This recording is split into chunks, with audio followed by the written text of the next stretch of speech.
आज दिल्ली दौरे पर रहेंगे मुख्यमंत्री नाथसिंह सैनी। सुबह करीब 10:15 पर पहुंचेंगे हरियाणा भवन।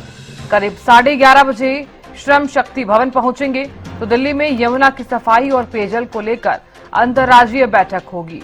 इस बैठक में शामिल होंगे सीएम नाथसिंह सैनी। बड़ी खबर आपको बता रहे हैं। आज दिल्ली दौरे पर रहेंगे मुख्यमंत्री नाथसिंह सैनी। सुबह करीब 10:15 पर पहुंचेंगे हरियाणा भवन। करीब 11:30 बजे श्रम शक्ति भवन पहुंचेंगे तो दिल्ली में यमुना की सफाई और पेयजल को लेकर अंतर्राज्यीय बैठक। इस बैठक में शामिल होंगे सीएम नाथसिंह सैनी।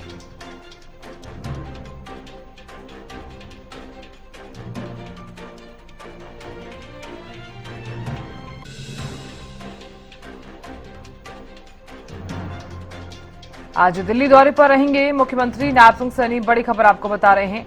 बैठक में शामिल होंगे सीएम।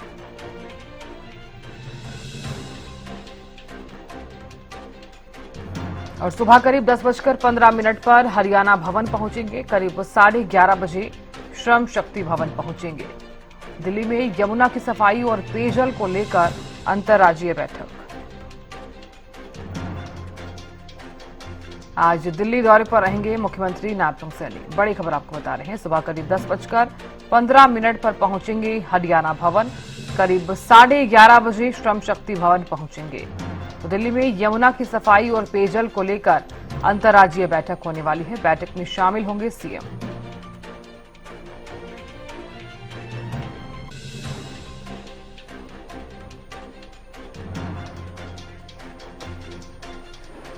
और खबर पर ज्यादा जानकारी के साथ दिल्ली से संवाददाता अपराजिता श्री जुड़ गई हैं।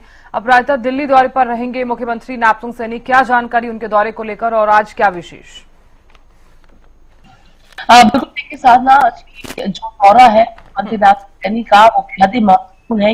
इस प्रकार से यमुना की सफाई पेयजल यानी पीने की पानी की अगर बात की जाए तो कहीं ना कहीं सबसे ज्यादा जरूरी लोगों के लिए होता है। यमुना की बात आती है तो 3 स्टेट्स में यानी हरियाणा, दिल्ली और उत्तर प्रदेश तो कहीं ना कहीं बहुत जरूरी हो जाता है। हरियाणा के मुख्यमंत्री का यहाँ किस प्रकार से यमुना की सफाई की जाए। याद है भारतीय जनता पार्टी चुनावी मैनिफेस्टो बातचीत कर रही थी दिल्ली चुनाव को लेकर, तो सबसे पहला जो सबसे जरूरी मुद्दा था वो था यमुना की सफाई। और मुख्यमंत्री नाथसिंह सैनी ने भी किस प्रकार से दिखाया था कि दिल्ली की यमुना आम आदमी पार्टी की सरकार में किस प्रकार की हुई है, वही हरियाणा से जो पानी आता है कितनी स्वच्छ है। जरूरी हो जाता है कि हरियाणा, उत्तर प्रदेश और दिल्ली के सहयोग से दिल्ली की यमुना स्वच्छ हो।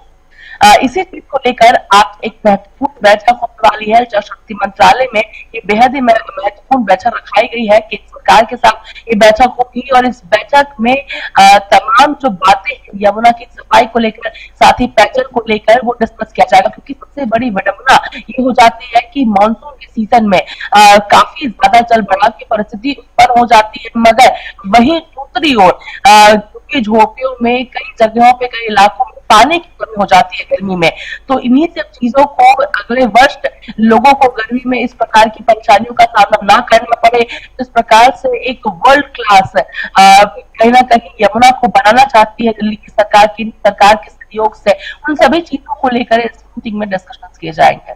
जी साथ बिल्कुल। अपराजिता, देखिए आपने भी देखा कि किस तरह से श्रम शक्ति भवन में भी 11:30 पहुंचेंगे और इसी के साथ ही यमुना की सफाई और पेयजल को लेकर भी एक बैठक होने वाली है। जरूरी हो जाता है क्योंकि यमुना का जलस्तर जिस तरह से बढ़ता हुआ नजर आ रहा है वो एक चिंता का विषय भी है। तो क्या माना जाए, इसको लेकर क्या कुछ रणनीति बनाई जा सकती है? क्योंकि अगर चेतावनी जारी की गई है तो यूं समझिए कि जलस्तर का जो लेवल है वो काफी ज्यादा बढ़ता हुआ नजर भी आ रहा होगा।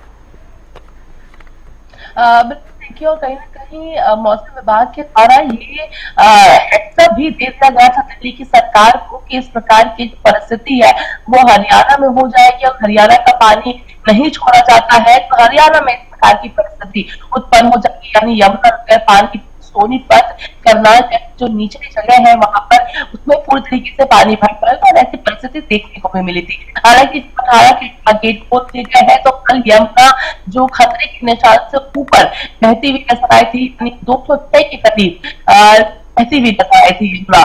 संभव है कि दिल्ली सरकार क्या याद है इन चीजों को लेकर, क्योंकि पहले से भी इस प्रकार से अधिकारियों को जानकारी थी कि गेट खोल दिया जाए और पानी काफी ज्यादा यानी 2.5 लाख से ज्यादा 2 लाख से ज्यादा पानी दिल्ली में छोड़ा गया है। कि उसकी क्या रणनीति है, क्या व्यवस्था की गई है, लोगों को किस तरीके से, मुझे संभव है कि इसको लेकर भी डिस्कस किया जाएगा।